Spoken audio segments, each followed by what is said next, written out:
नमस्कार मंडळी. पोहे तर आपण नेहमीच खातो, पण पोहे खाल्ल्यानंतर जी आपल्याला जळजळ होते त्यासाठी ही खास टिप. यासाठी मी चाळणीमध्ये पोहे भिजवून घेतलेले आहेत, त्यावरतीच साखर, मीठ आणि हळद टाकलेले आहे.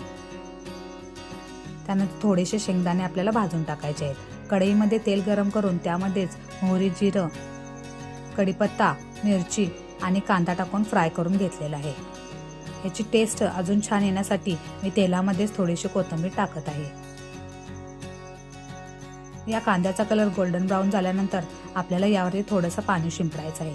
त्यामुळे पोहे मऊसूत तयार होतात आणि जे आपण मिक्स करून घेतले होते पोहे ते यामध्ये ॲड करायचे आहे.